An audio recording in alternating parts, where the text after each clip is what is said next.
Bonjour à tous et bienvenue dans ce nouvel épisode de Fan Club Podcast. Bienvenue. C'est un épisode du jeudi. Et oui, aujourd'hui, on est jeudi et pas mercredi. C'est marrant. C'est un petit peu un coup de nostalgie puisque si vous vous souvenez, pour les OGs, les podcasts avant étaient postés le jeudi. Et désormais, c'est le mercredi. Je sais pas pourquoi, mais j'avais envie de changer cette année. Du coup, j'avais fait ça. Et là, il se trouve que, les aléas de la vie, il s'est trouvé que j'avais prévu d'enregistrer mon podcast le mardi soir. Je les enregistre soit le dimanche, le lundi soir ou le mardi soir. Ça dépend un petit peu des sujets. Ça dépend de mes disponibilités, mais voilà. Et là, j'avais prévu de l'enregistrer le mardi soir. Mais malheureusement, hier soir...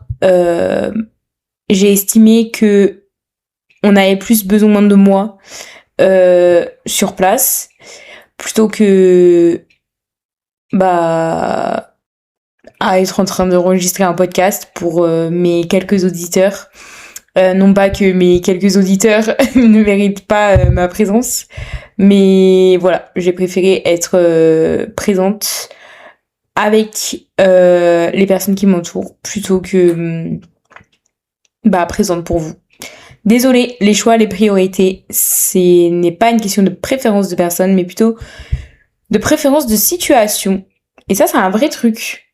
Ça n'a aucun rapport avec les sujets du jour, mais c'est un vrai truc. Je pense que il faut savoir différencier quand quelqu'un fait un choix entre deux choses. Il faut savoir différencier quand la personne fait un choix elle ne choisit pas ce qu'elle préfère entre les deux trucs, elle choisit ce qu'elle préfère entre deux situations et deux contextes. Et ça, je pense que c'est important de s'en rappeler. Bref, ça n'a pas de rapport. Mais en tout cas, le sujet que je voulais aborder en premier, c'est ce podcast. Je viens d'avoir l'idée d'en parler parce que juste avant, j'étais en train de manger et j'ai regardé Les Pachas Podcast, qui est le podcast de Maya Adorable et de Jules Pedretti. J'adore leur contenu, ils me font trop rire. Je trouve qu'ils sont trop mignons et que, de manière générale, je suis souvent d'accord avec ce qu'ils disent, ou en tout cas, quand je suis pas d'accord, j'aime bien écouter leur point de vue. Et là, ils ont fait un épisode sur... c'était une FAQ sur l'influence. Et du coup, tout le monde, ils répondaient à des questions que les gens ont pu leur poser sur le fonctionnement de la création de contenu, de l'influence. Et globalement, dans cet épisode, ils encouragent beaucoup les gens, de manière générale, à se lancer dans la création de contenu. Et ils ont donné plein de conseils, etc. Et en fait, c'est marrant parce que à la fois, ça m'a démotivée dans le sens où je me dis... à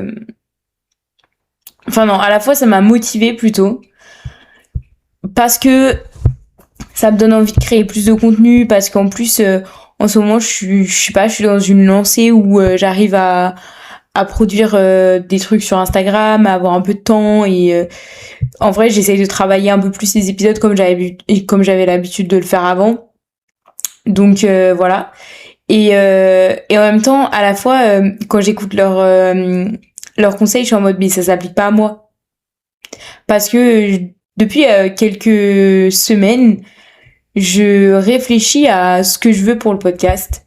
Et c'est pas vraiment dans le sens à comment je veux le développer, ou quel sujet je veux traiter, ou quel matériel je devrais acheter désormais.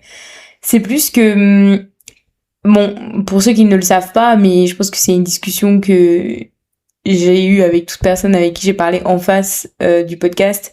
Et j'en ai déjà aussi parlé plusieurs fois dans des épisodes. J'ai créé le podcast parce que... j'avais envie de parler de sujets qui me passionnaient et que j'avais l'impression que mon entourage n'avait pas les mêmes centres d'intérêt que moi. Et du coup, ça me frustrait un petit peu parce que j'avais l'impression que les dérangeait quand je voulais m'étendre sur le fait que il s'est passé ça dans la pop culture ou dans le sport, ou à quel point c'est exceptionnel que ces personnes aient battu autant de choses. Et de manière générale, j'étais en extase sur des gens qui sont passionnés, qui se sacrifient, qui ont une vision et qui veulent la suivre. Et du coup, je voulais en parler. Et je me suis dit, quand j'ai lancé le podcast, que c'était juste une manière pour moi de sortir tout ce que je pensais et sortir tout ce qui me fascinait, en fait. Sans avoir besoin nécessairement qu'il y ait énormément de gens qui m'écoutent. Et je dirais que c'est encore le cas. Mais en même temps, en ce moment, je trouve ça un petit peu frustrant parce que j'aimerais bien avoir des conversations avec les gens. J'aimerais bien que on me réponde et que de recevoir ce niveau d'excitation aussi en retour.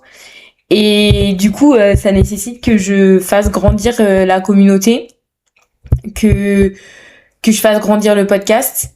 Et ça, c'est la première chose qui me frustre. Et la deuxième chose qui me frustre, c'est que mon entourage qui est au courant que je fais un podcast, alors, je vous aime tous, hein, je vous adore les gars. Mais, en fait, il y a un peu ce truc où parce que j'ai dit que je le faisais aussi pour moi et que voilà, même si des fois j'ai 2 auditeurs sur un épisode, tant pis, enfin genre c'est deux personnes quand même qui ont écouté mon podcast et je suis ravie d'avoir partagé ce moment avec eux. Ça m'embête un peu que j'ai pas de soutien de la part de mon entourage. Ça va l'air hyper triste comme ça, mais en fait il y a plein de gens que je connais qui savent qu'ils ont mon podcast mais qui sont pas abonnés au podcast ou qui sont pas abonnés au compte Instagram, et en soi c'est pas grave, mais en même temps ça m'embête, genre je sais pas comment dire, mais j'aimerais avoir un peu plus de soutien ou que les gens s'intéressent à ce que je fais. Mais en même temps, je me souviens que la raison pour laquelle je fais ce podcast, c'est parce que justement c'est pas des sujets d'intérêt pour tous mes copains, donc c'est pour ça que j'ai essayé de trouver d'autres copains. Le truc, c'est que là, ma tentative de trouver d'autres amis et d'autres personnes qui ont ces mêmes genres intérêts ne réussit pas, est un réel échec. Et du coup, ça me fait poser plusieurs questions parce que j'aimerais, genre la finalité de tout ça, c'est que j'aimerais bien grandir la chose, essayer d'avoir des retours, essayer que ça plaise un petit peu. Et du coup, je sais qu'il y a encore plein de choses qu'il faudrait que je travaille. Et il y a plein de choses auxquelles je suis pas prête actuellement à faire. Mais que peut-être il faudrait que j'envisage. Les choses auxquelles je pense et qui sont très rapides, et ça me fait pas du tout peur, mais peut-être qu'il faudrait que je retravaille plus les formats de mes podcasts. Je suis sur quelque chose où c'est compliqué parce que mon concept, il est très bizarre. Mon concept est centré sur mes goûts. Et du coup, certes, je parle de choses qui sont plus grandes que moi, qui suscitent de l'intérêt, parce que c'est des sujets d'actualité généralement. Mais en même temps, en fait, c'est des sujets d'actualité qui ont généralement pas de rapport entre eux, puisque je traite de différents sports. Et en plus, je traite de la pop musique, de la pop culture. Et du coup, je me dis, ça doit être compliqué de trouver quelqu'un qui a vraiment les mêmes centres d'intérêt que moi et qui serait, genre, potentiellement intéressé pour écouter un podcast qui traite de toutes ces choses en même temps. Du coup, je comprends pourquoi ça marche pas, mais en même temps, j'ai pas envie de me faire de concessions sur ça parce que c'est vraiment le modèle que je préfère, quoi. Du coup, j'aimerais trouver un concept qui me permet de trouver la niche de personnes qui ont les mêmes intérêts que moi, ou en tout cas sans dire que eux ils seraient intéressés par tous les mêmes sujets auxquels je vais parler, mais en tout cas ils seraient prêts à apprendre et à écouter des podcasts qui parlent des deux. Et pour l'instant, je pense que c'est un peu la problématique du format, c'est que j'arrive pas à trouver d'audience. Du coup ouais, c'est la première chose auquel je réfléchis. La deuxième chose auquel je réfléchis, c'est que je sais très bien que mon compte Instagram Fan Club Podcast, il a que 33 abonnés peut-être. Et les gens, ils rigolent, mon entourage rigole sur le fait qu'il y a 33 abonnés. Et je sais que en vrai, les gens trouvent que c'est pas beaucoup. Mais il faut se dire que, en fait, c'est lié à aucune personne. C'est-à-dire que Fan Club Podcast n'est pas lié à moi, Jeanne. J'ai pas jamais fait de pub sur mon compte perso en public en tout cas, enfin genre à mes abonnés. J'ai seulement fait de la pub sur sur mes stories privées. Du coup, ça a fait genre 15 personnes. Et en réalité aussi, il y a beaucoup plus que 33 personnes dans ma vie qui sont au courant que le podcast existe. Mais malheureusement, les gens qui font la petite réflexion qu'il y a que 30 personnes, c'est également des personnes qui ne sont pas abonnées. Donc par pitié, en fait, ces gens-là, je vous aime, je vous adore. Mais en fait, arrêtez de rigoler sur le fait qu'on m'écoute pas. Puisque si, genre, tous mes amis font comme vous, ben forcément que je reste avec 30 abonnés les gars. Donc bon, à la fois genre je à la fois je suis frustrée et à la fois bah faut que je me rappelle que c'est la raison pour laquelle j'ai commencé aussi, c'est parce que bah mon entourage n'a pas les mêmes intérêts, donc s'ils n'ont pas les mêmes intérêts, je peux pas attendre de cet entourage qu'ils me suivent, enfin voilà. Donc ouais, bon, pour le compte Instagram, je sais que pour le faire évoluer, en vrai, il faudrait que je poste aussi des extraits du podcast. Donc, il faudrait que je me filme, ou bien il faudrait que je crée des réels ou des TikTok en vrai, qui soient des mini-sujets de podcast que je ferais de manière courte. Bon là je suis vraiment en train de genre dire mes idées, donc n'hésite pas à pas les voler. Bon après je suis pas en train de révolutionner puisque c'est vraiment le concept de toute personne qui a un podcast et qui crée du contenu sur Instagram et TikTok. Mais voilà, je sais que si je veux faire grandir la chose, il faut que je crée plus de contenu et que je sois prête à lier ma tête et ma personne au podcast. Et en fait, là pour l'instant, parce que vraiment ce soir j'ai mis une story avec ma tête et ça m'arrive de mettre ma tête dans les stories ou quoi que ce soit parce que c'est éphémère et que actuellement j'ai 33 abonnés, donc bon voilà quoi, c'est pas top. Mais du coup bah je sais qui sont ces personnes, donc enfin franchement tout le monde m'a déjà vu en vrai, enfin tout le monde sait que c'est moi dans mes abonnés, donc j'ai rien à cacher. Mais la question de créer genre des réels et tout avec ma tête, elle me tend, et ça c'est quelque chose que je sais qu'il faudrait que je fasse, mais que pour l'instant c'est une concession que je suis pas prête à faire. Donc voilà.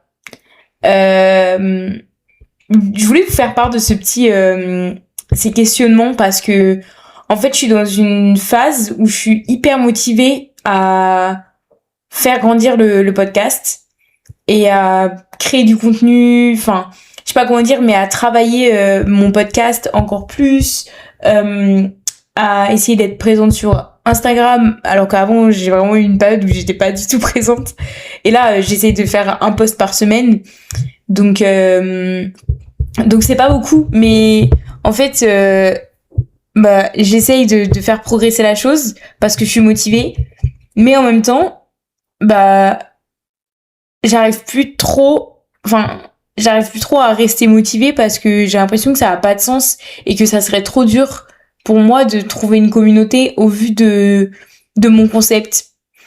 Du coup, je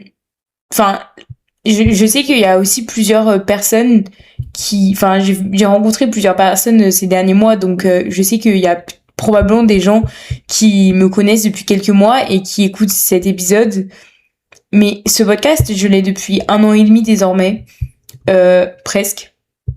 Là, on est au 61e épisode, donc faut aussi comprendre à quel point c'est un peu épuisant de faire des podcasts une fois par semaine en sachant que t'as pas de retour derrière.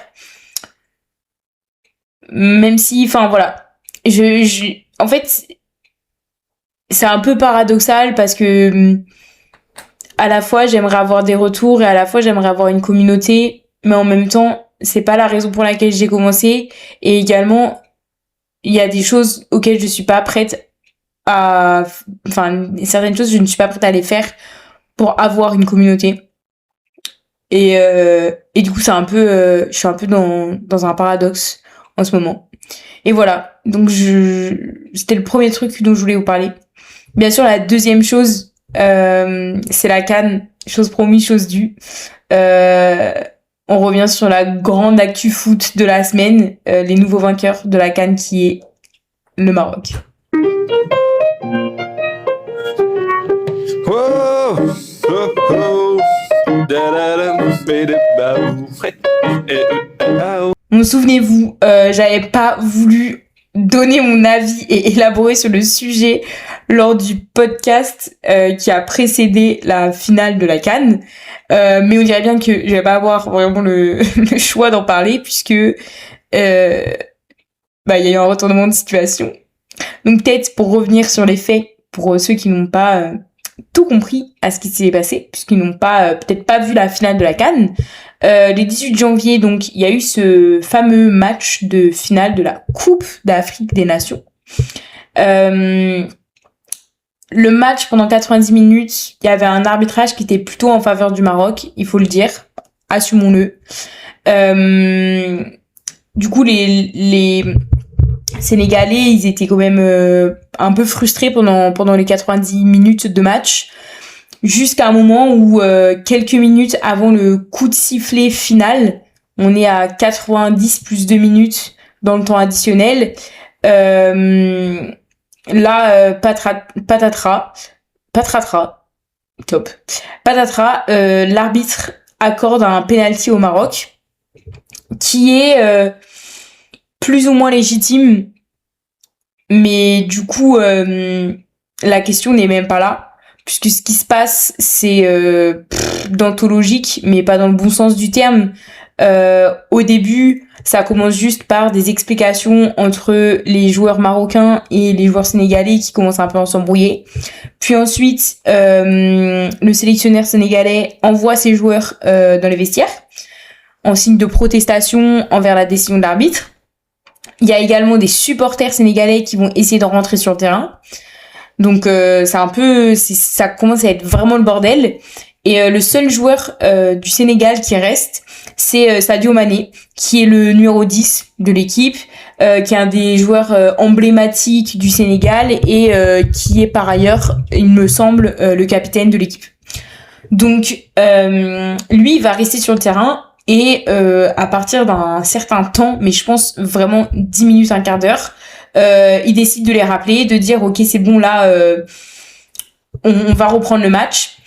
Et en réalité, il fait vraiment preuve de leadership parce que ce gars, il y a son sélectionneur, toute son équipe qui est rentrée au terrain, qui a décidé de ne pas se plier à une décision de l'arbitre. Et lui se dit, je m'en fous, on va finir ce match. C'est une finale, on finit ce match.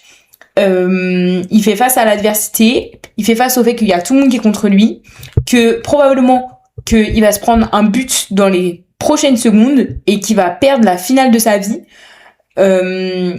Mais lui, dans sa tête, je pense qu'il est en mode, c'est juste pas possible, genre là, c'est la honte pour le foot sénégalais, mais pire, en vrai, c'est la honte pour le foot africain, qui, quand même, depuis plusieurs éditions de la CAN, prouve et démontre le niveau des nations africaines, qui est de plus en plus élevé. Et là, franchement, un truc comme ça, t'es en mode, mes frères, on est où, là?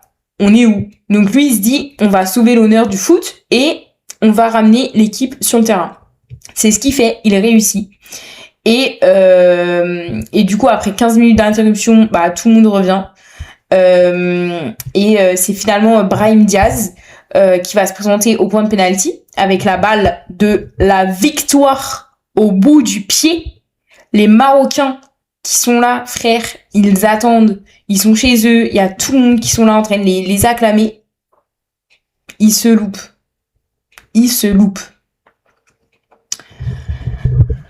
Donc forcément, euh, arrêté par le goal sénégalais qui Mendy. Là, on faut se dire, on est à la 90e plus 22. Ok, donc voilà. Et suite à ça, suite à ce penalty loupé, bah on entre du coup à la fin du temps réglementaire. Le match est fini.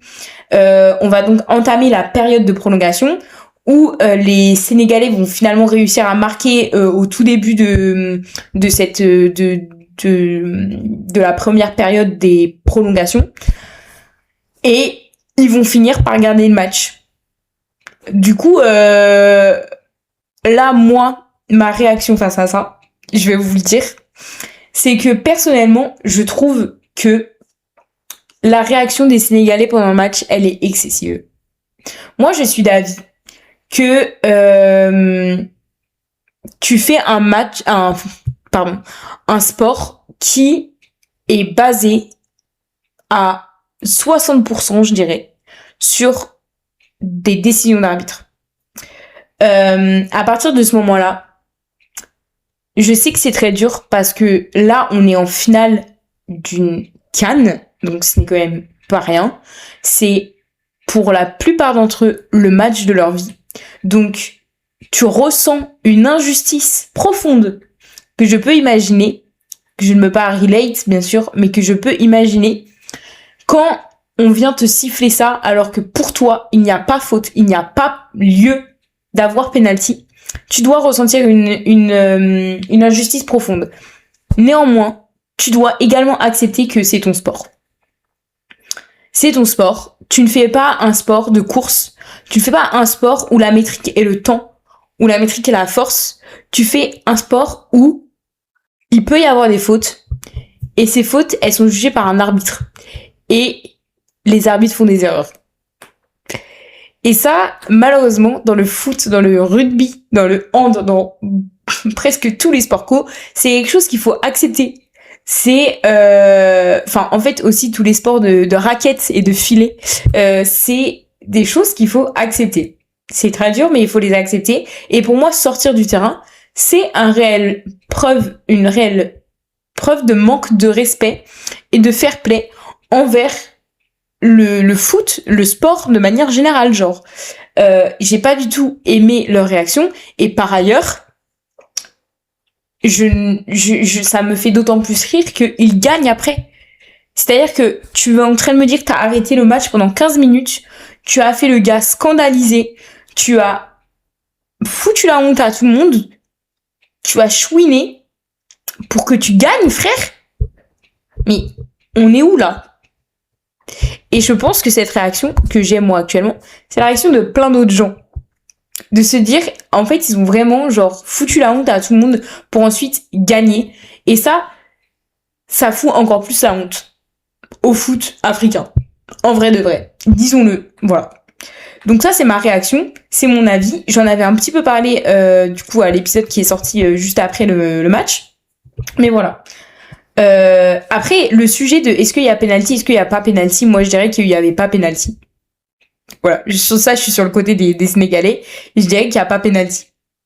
Et les réactions du monde, genre, peut-être pas du monde, mais genre la réaction des équipes derrière ça, et des pays, et des fédérations surtout, c'est que par exemple le Maroc, je trouve a fait preuve de grand fair play à ce moment-là, parce que globalement, ce qu'ils ont dit, les joueurs et la fédération, c'est que ça donne une très mauvaise image du foot africain. Mais globalement, ils ont félicité le Sénégal pour avoir su gagner le match derrière. Ce qui est vrai. Puisque, en vrai, genre, du coup, une fois que ça s'est passé, l'action, bah, tout le monde était perturbé.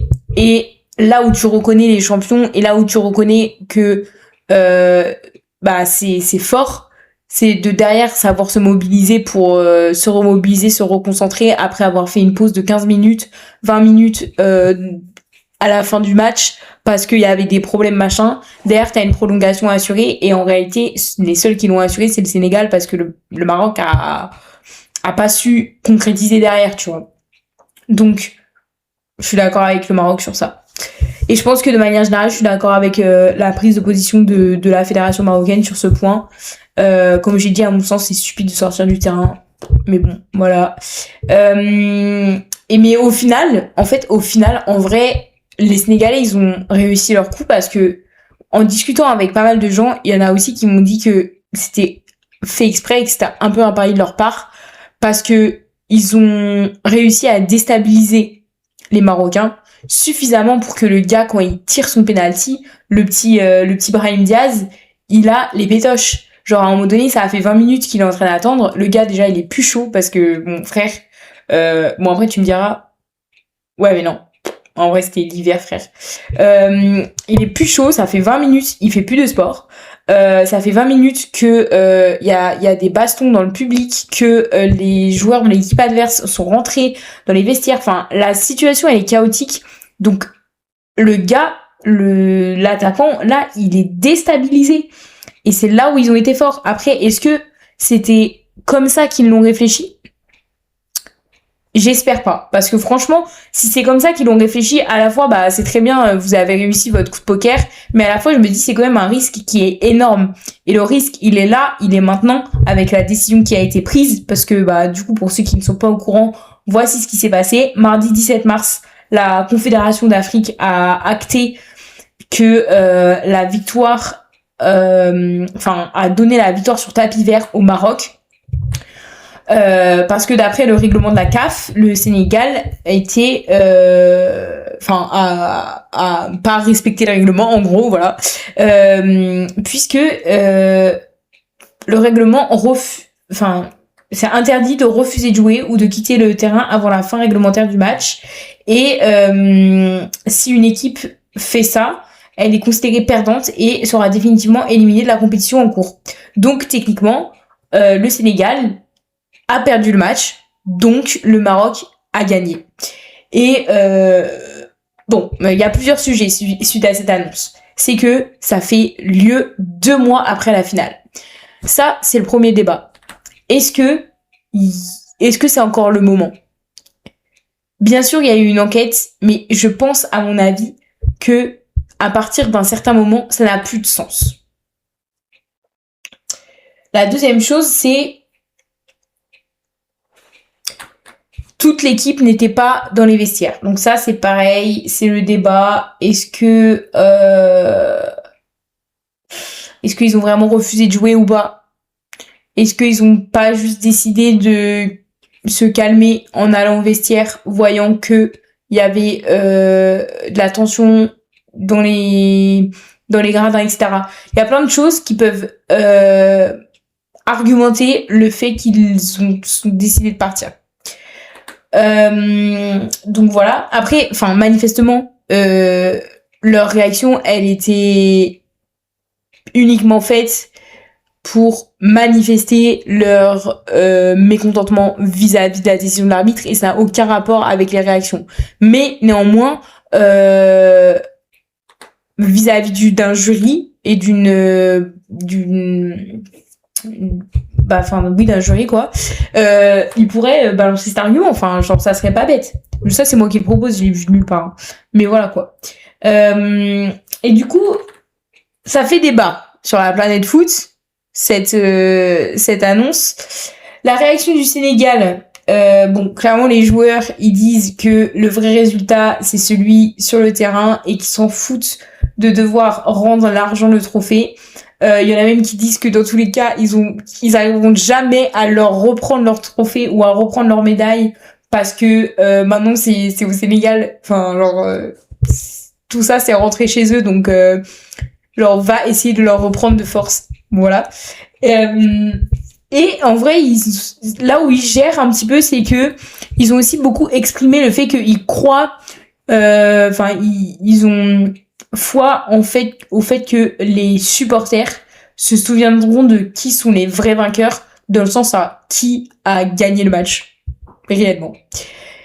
Et bizarrement, je trouve que, non, mais je trouve que c'est vrai parce que en fait, ce qu'on va retenir de cette finale, c'est que il y a eu en vrai un changement de vainqueur.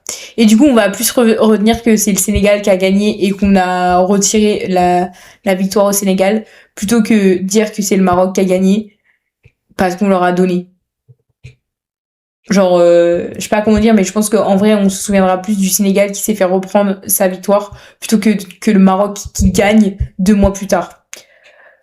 Voilà.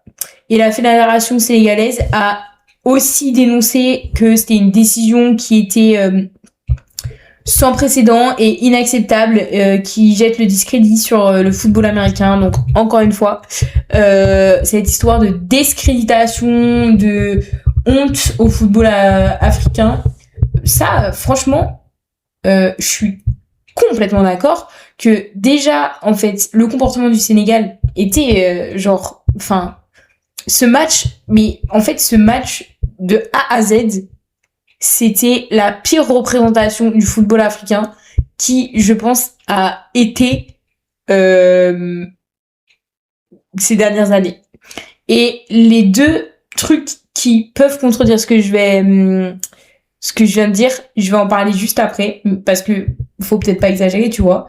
Mais voilà, et en fait, ensuite, ce qui discrédite, c'est cette décision qui arrive 2 mois après, genre vraiment, ça n'a aucun sens.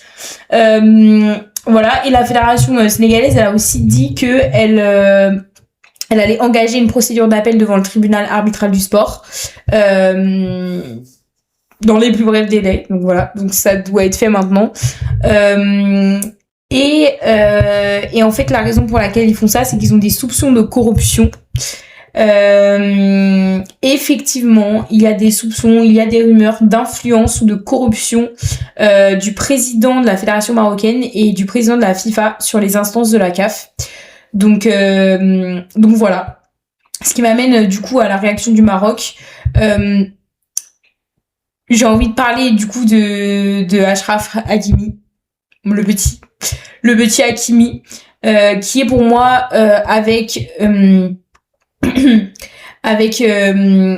merde, j'ai perdu son nom, Sadio Mané, pardon, sont les seules choses qui ont, enfin les seuls éléments qui ont fait une bonne représentation du football africain. Les seules personnes et actions qui les sauvent et qui donnent une bonne visibilité et des bonnes actions qui redonnent un peu foi. Pourquoi ? Je pense que Sadio Mané, je l'ai expliqué, c'est le fait que lui s'est dit frère, on n'est pas là pour jouer des marionnettes, donc à un moment donné on va retourner sur le terrain et on va assumer notre défaite si on doit perdre. Et au final, c'est grâce à lui qu'ils ont gagné. Et derrière, Hakimi, qui face à cette décision de victoire du Maroc sur tapis vert, il a décidé de refuser le titre parce que il refuse de gagner sans qu'il y ait de vérité sportive. Et là, ça revient à ce que j'ai dit tout à l'heure, c'est que en réalité, on va plus se souvenir le fait que le Sénégal ait gagné le match en réalité.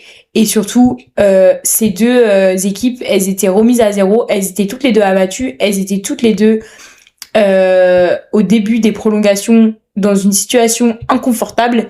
Et en réalité, celui qui gagnait le match, c'était l'équipe qui savait le mieux se remobiliser. Et finalement, c'est ça être le meilleur sportif.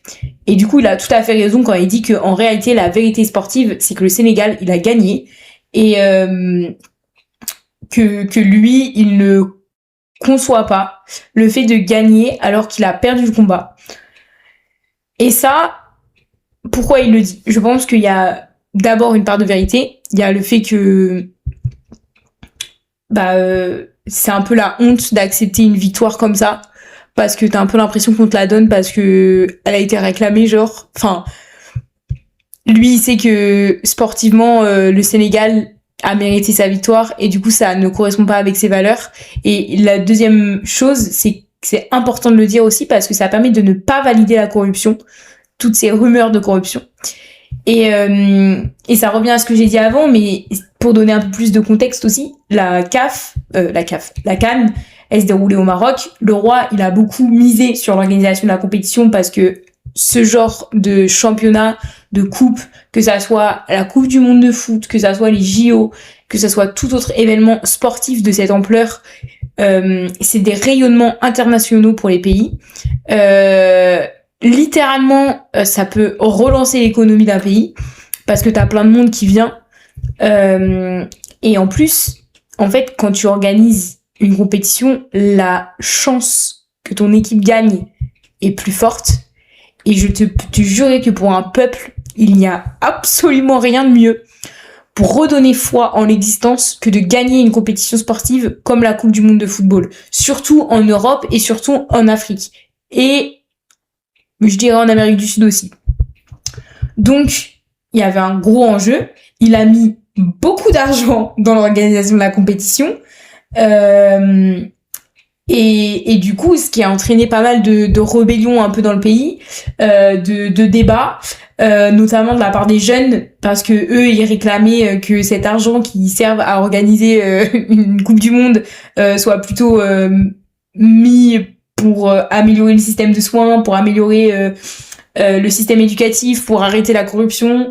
Du coup, le fait que derrière ils gagnent, il y avait un réel enjeu en fait de la part de l'équipe marocaine quand elle rentre dans cette finale, quand elle commence cette finale, c'est qu'elle se dit il faut qu'on rentabilise toutes ces concessions qui ont été faites pour que on se dise que ça a bien servi à quelque chose, et deux, comme je l'ai dit en fait, quand t'as des problèmes dans un pays, il y a absolument rien qui peut te sauver plus que une victoire comme une coupe du monde ou une coupe d'Europe ou peu importe en fait. C'est des événements qui ont une telle ampleur. Genre, regardez la Coupe du Monde en France, frère. Ça te sauve, ça te sauve l'humeur d'un pays. Les JO à Paris, alors que on avait rien, quoi. C'était la crise, frère, de base. Mais pourtant, on a passé un super été, c'était génial. Et à la rentrée, on s'est souvenu que c'était horrible, la vie. Mais toute cette période, ça permet de... Et du coup, l'enjeu était énorme pour l'équipe du Maroc, qui devait absolument gagner ce match. Et le fait qu'il n'ait pas gagné, c'est horrible, mais surtout que l'annonce de la victoire sur tapis vert, en vrai, elle change rien, parce que, genre, il n'y a pas un supporter qui est en mode « Ah mais on a gagné, c'est trop bien, c'est trop bien !» Et tous les gens qui étaient contre l'organisation de cette CAN au Maroc, et qui étaient contre le fait de donner autant de budget à l'événement, eux, ils sont pas non plus en mode « Ah mais ça va, parce qu'on a gagné !» Genre, personne n'est content, quoi. Du coup, autant pas l'accepter, en fait. Parce que là, le mieux, c'est d'assumer ses torts. Donc bon, bref. C'était un petit peu le point que je voulais faire. Globalement, les réactions qu'il faut retenir, c'est que en vrai, malheureusement, c'est une CAN qui a terni l'image du football africain, et en vrai qui a aussi terni l'image du football de manière générale. Et ça, c'est pas du tout la finale, c'est pas du tout les joueurs, c'est simplement le fait qu'il y ait des rumeurs de corruption, parce que c'est une chose qui est de la corruption entre la fédération marocaine et puis la CAF. C'en est une chose de soupçonner que le président de la FIFA soit impliqué dans l'affaire. C'est compliqué. Après, bien sûr, on parle de la FIFA, donc on n'est pas quand même étonné du propos. Donc voilà, c'est tout ce que je voulais dire. C'était peut-être un peu long, mais ça m'a fait plaisir de me replonger dans un sujet comme ça, de faire des recherches, surtout que là, il y avait plein de choses sur le contexte de la CAN que j'étais pas du tout au clair. Et du coup, ça m'a... Voilà. Et en plus, ça parle d'un autre pays, et du coup, c'est cool parce que ça m'a un petit peu appris tout ce qui se passait là-bas. Donc, c'est top. Voilà, des pouces en l'air, frère. Et puis, passons à la partie 2, parce qu'elle n'a aucun rapport. Whoa, oh, oh, Effectivement, elle n'a aucun rapport. Cette semaine, j'ai effectué 3 concerts différents. Donc quand je dis cette semaine, c'était du 16 mars au 21 mars. Et j'avais trois concerts. Donc, concert au sens large. Lundi 16 mars, je suis allée voir le concert de René Rapp. Il se déroulait au Zénith de Paris, à la Villette. C'est une salle qui compte environ 7000 gradins et j'étais placée 7000 places et moi j'étais en gradin. C'est la taille d'un zénith globalement. Elle, c'est une chanteuse qui était toute seule. Donc voilà, j'essaie de vous donner un petit peu de petit contexte, une petite intro sur chacun. Et puis ensuite le vendredi 20 mars, je suis allée à un spectacle musical. Je dirais pas que c'était un concert, mais plus un spectacle de musique qui s'appelle Black Legends. Et je dirais pas non plus que c'est une comédie musicale parce que y a pas de storyline. Enfin, si, il y a une storyline, mais il y a pas d'histoire. Et donc je suis allée voir ce spectacle à la scène musicale, qui est une superbe salle qui fait environ 4000 places. Et c'était différent parce que du coup c'était un spectacle et enfin c'est vraiment on va voir une compagnie, on va voir des acteurs, danseurs, chanteurs, donc c'est complètement différent, mais c'était pas une comédie musicale pour autant. Donc voilà, je vous en dirai plus après.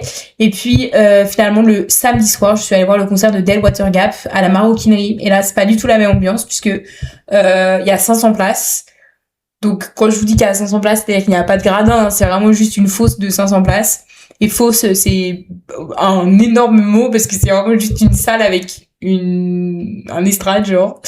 Donc voilà. Mais avant de commencer de parler de ces 3 concerts, j'aimerais un peu parler des premières parties. Parce que ce que j'adore avec les concerts, c'est bien sûr aller voir mes artistes préférés. Mais c'est tout le temps trop cool parce que ça permet aussi de découvrir de nouveaux artistes. Et bien sûr, là, j'ai eu des premières parties qui étaient tellement incroyables. Les 3, vraiment, c'était trop cool. Et du coup, je me suis dit que c'était aussi l'occasion de vous en parler parce que moi, j'ai découvert de nouvelles artistes. Donc, j'estime que vous aussi, vous devez découvrir les nouvelles artistes avec moi. Et la première artiste que j'ai découverte, enfin non, je vais le faire plutôt dans l'ordre de celle que j'ai moins aimée à celle que j'ai préférée. Donc, celle que j'ai moins aimée, c'est Unflirt, qui était la première partie de Del Water Gap. Donc, le concert que j'ai vu à la Maroquinerie. C'était quand même très bien. Je l'ai moins aimé, mais c'était quand même très bien. J'ai bien aimé l'expérience. Je trouve qu'il y avait un peu une vibe Bibadoubi. Je sais pas si vous la connaissez, mais moi j'adore cette petite dame. Donc validé de fou. Je dirais pas que j'ai beaucoup accroché parce que je sais pas, elle m'a pas emporté. En fait, j'ai bien aimé le moment, j'ai passé un super moment, j'ai trouvé que la musique était cool, que c'était sympa, genre bonne ambiance et tout, mais derrière, je me suis pas dit oh putain, il faut que je note genre cette chanson. Il faut que je note les paroles que je comprends pour que je cherche cette musique sur Spotify derrière. Donc voilà, je pense que c'est peut-être la différence avec les 2 autres. Par contre, j'ai quand même passé un super moment et d'autant plus que j'ai beaucoup accroché avec son batteur. Moi, faut savoir, j'ai quand même une obsession avec les batteurs. Toute personne qui joue de la batterie a 1000 points d'aura supplémentaires. Et là, je suis désolée, ce gars... en fait, le gars, il le savait. Il le savait parce que je pense que j'étais pas la seule dans la salle à avoir développé un crush sur lui très rapidement pendant la première partie. Et du coup, ce gars, à un moment donné, il a capté que quand il faisait des trucs un peu, vous voyez, mouvementés et tout, les gens étaient en mode wouh wouh wouh. Du coup, il a commencé à un peu se la péter. Et j'aimais encore plus, frère, parce que, genre, je l'ai filmé et j'étais en mode putain, mais toi, t'es un coquin, frère. Ça va pas beaucoup de faire des choses comme ça. Bref. Du coup, voilà. Moi, de toute façon, il faut partir du principe que s'il y a un batteur dans la salle, je vais forcément tomber amoureuse de lui. Voilà. La deuxième place est attribuée à Léonie, qui est la première partie de Black Legends. Là, cette fois-ci, on était sur une vibe un peu de Georgia Smith. Je sais pas si vous voyez qui c'est, mais moi, j'adore également cette chanteuse. La première chose que j'ai à dire, c'est que Body T, l'outfit était exceptionnel. Ça lui allait tellement bien. Vraiment, elle était tellement stylée. Genre, elle bougeait vraiment bien, en fait. Elle dansait, mais de manière tellement stylée, genre tellement raffinée. J'ai adoré. Vraiment, j'ai adoré. Et je crois que elle a dit que c'était la première fois qu'elle se produisait à la scène musicale. Et honnêtement, je pense que c'est super dur. Déjà, c'est très dur de faire une première partie. Parce que les gens, ils viennent pas pour te voir toi. Généralement, il y a du monde qui continue d'arriver alors que t'es en train de chanter et du coup, t'as pas l'attention de tout le monde. Voilà. Déjà, j'ai d'ailleurs un petit disclaimer sur ça, c'est que, en fait, quand les premières parties, elles passent, vous devez vous taire. S'il vous plaît, par pitié, fermez vos gueules. Avec tout mon respect, bien sûr, je n'aime pas être vulgaire comme ça, mais genre, il y a des artistes qui sont littéralement en train de chanter devant vous. Ils essayent de vous convaincre et honnêtement, même si t'accroches pas, je pense que généralement c'est la même vibe un petit peu que l'artiste que tu souhaites voir. Donc peut-être que tu vas pas adorer, mais normalement t'es pas censé détester non plus. Donc la moindre des choses, c'est que tu te tais et que tu écoutes. Moi, j'en ai marre des premières parties où les gens ils respectent pas. Je trouve ça tellement genre le comble de l'irrespect. Bref. Du coup, particulièrement pour elle, j'ai trouvé que c'était dur parce qu'en fait, la scène musicale, tu viens voir un spectacle.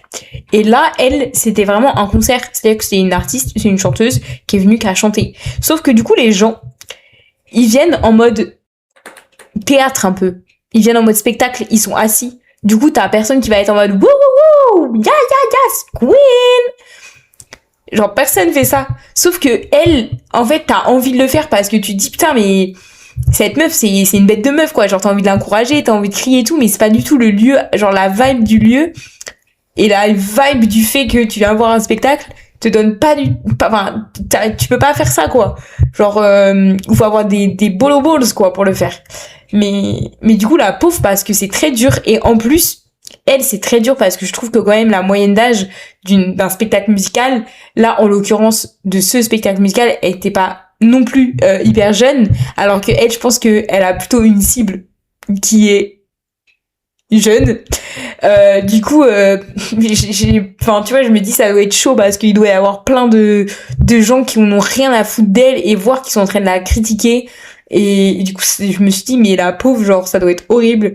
Ça se trouve que elle a passé un super moment, mais moi, je me suis dit, pendant toute sa participation, enfin, tout son concert, je me suis dit, mais putain, j'espère que, genre, je veux être là pour elle, tu vois. Je voulais créer des trucs en mode, Boss Lady, le BBL. Mais j'osais pas, mais j'avais envie de le faire pour l'encourager, quoi. Donc voilà, c'est tout. Et puis mon top 1, c'est Absolutely. C'était la première partie de René Rapp. Elle est tellement mystique, cette meuf. Je trouve qu'elle a un peu une vibe de... Alors là, vous pouvez pas vous y attendre. Elle a une vibe en termes de...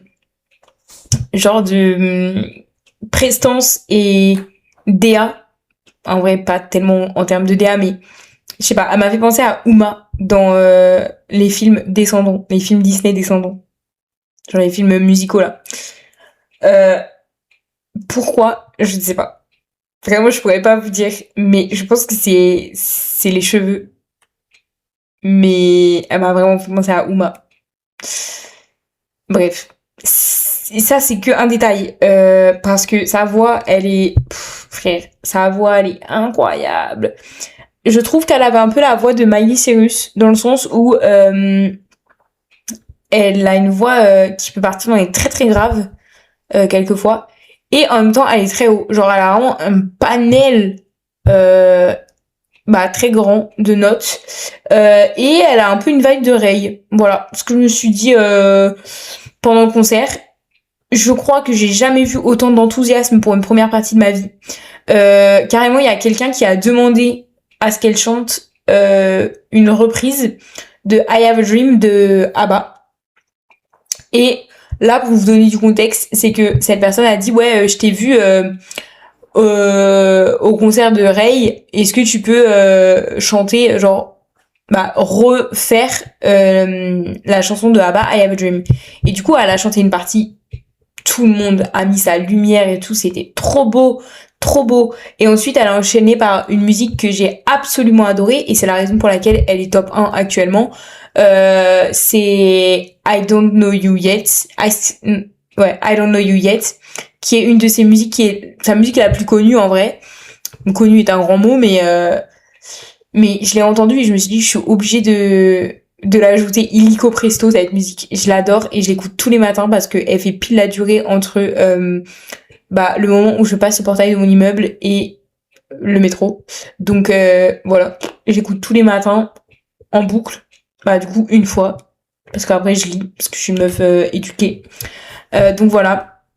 Et une autre musique que j'adore, c'est Elevator. Voilà, c'est 2 musiques que j'avais repérées pendant le concert. Et puis, en fait, l'histoire, elle se termine pas là. Parce que quand je suis rentrée chez moi, j'ai vu une vidéo d'elle avec sa sœur. Sa sœur étant Ray. Moi, quand le gars, il a dit « Ouais, je t'ai vu au concert de Ray, est-ce que tu peux chanter cette chanson ?» Je me suis dit « Ah, putain, mais fou !» C'était aussi la première partie de Ray. Mais pas du tout. Mais quelle erreur de ma part. C'était sa sœur.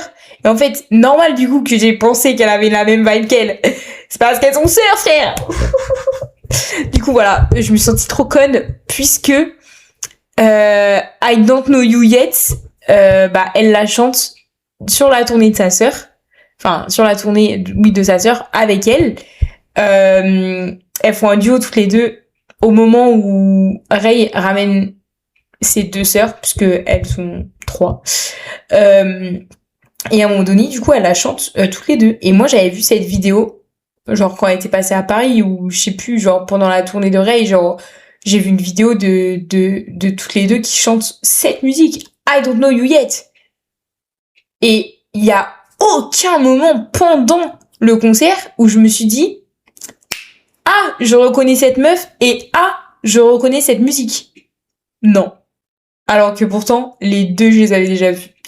Mais bon, voilà. Donc, pour l'histoire, pour la qualité des musiques, parce que je les adore, et pour la DA, obligé de mettre Absolutely en première position.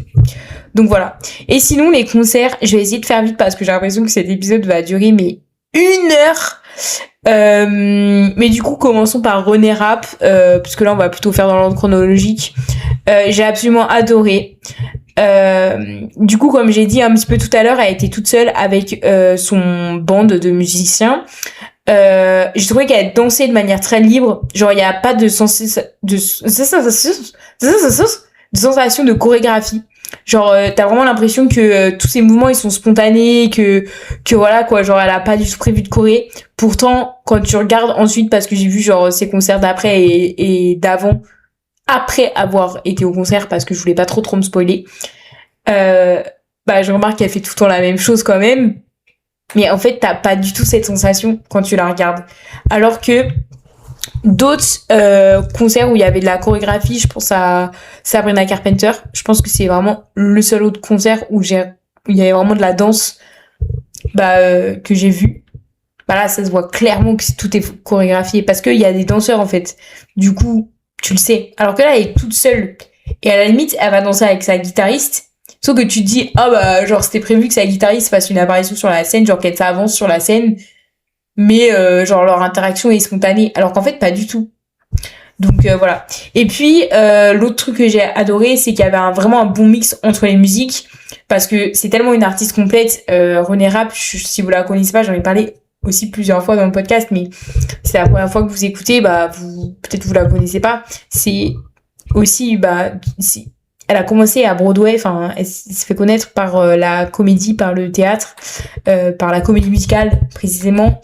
Elle est également actrice parce qu'elle a joué dans plusieurs films et elle a joué dans une série. Donc c'est déjà une artiste très complète. Et en plus, en termes de prestance, elle a un charisme de fou. Elle a son créneau elle a son créneau au niveau de sa DA, de ses vêtements, comment elle s'habille, comment elle se présente, de sa manière de parler. Elle a son créneau également au niveau de l'humour.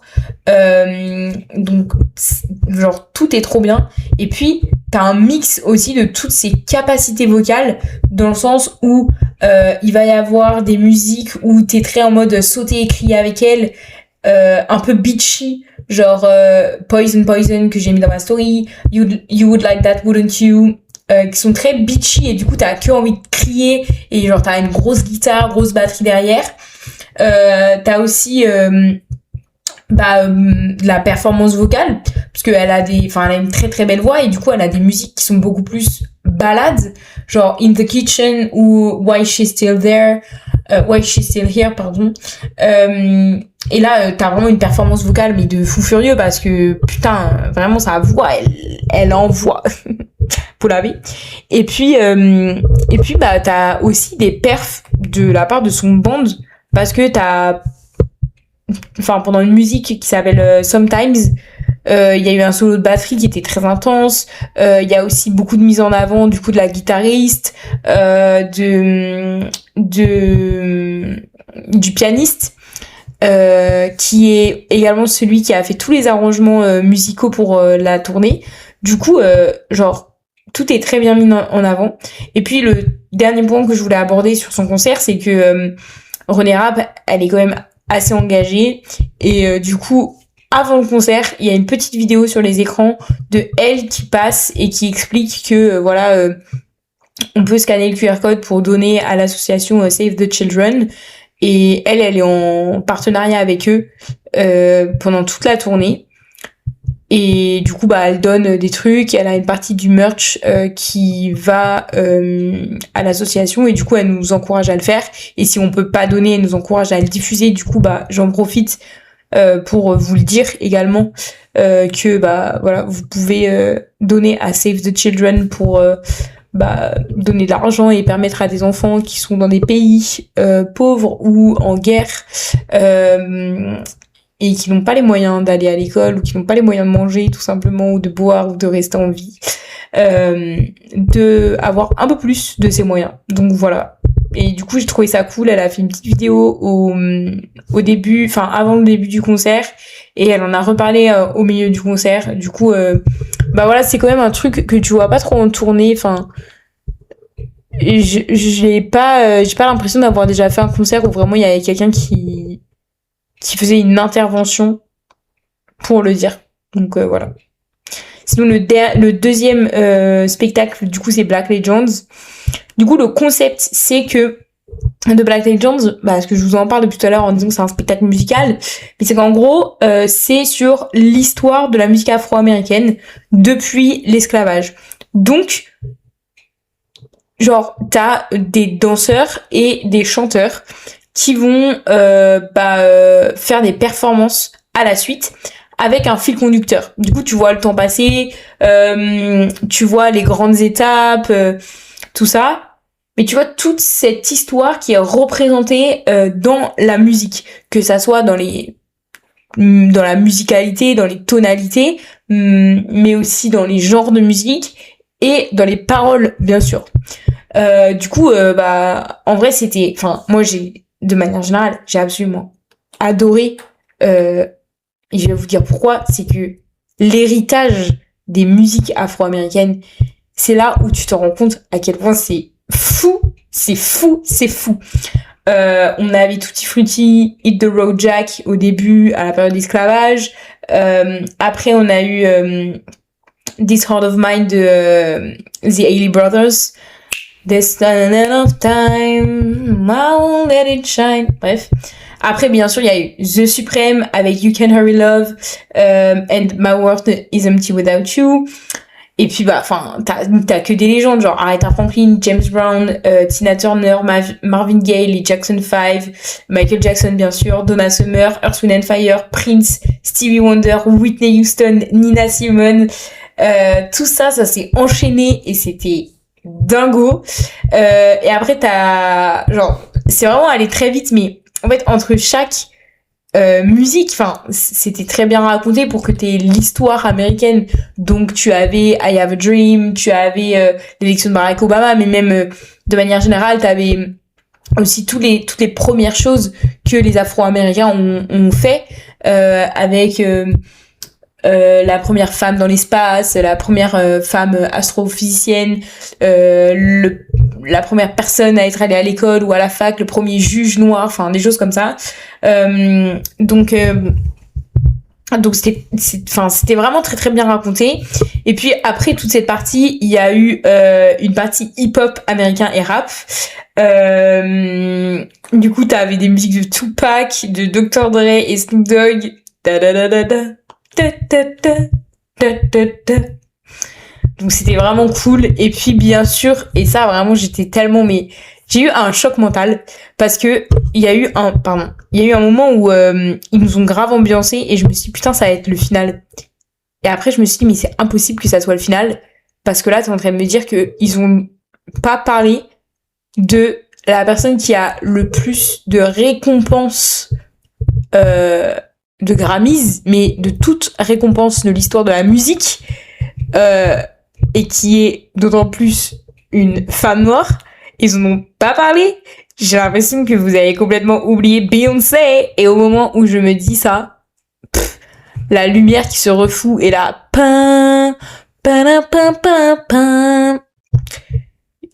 je suis voyante, les gars. Je suis voyante. Donc voilà. Donc ils ont bien sûr fait Beyoncé et à la fin, le final était sur Ain't No Mountain High de Marvin Gaye. C'était trop bien. Les danseurs incroyables, les chanteurs incroyables. Ça m'a vraiment donné envie de faire partie de ce milieu, genre en fait des scènes où ils sont tous ensemble, où il y a tout le monde, où c'est un truc genre ouais, où genre il y a tous les danseurs, il y a tous les chanteurs, t'as envie d'y être sur scène en fait avec eux. Genre tu sentais leur bonheur, ça respirait la passion quoi. J'avais envie d'être sur scène avec eux et si j'étais pas sur scène en fait, j'avais envie d'être là en fait, d'être présente dans cette ambiance et j'ai premier degré pleuré quoi. Donc voilà.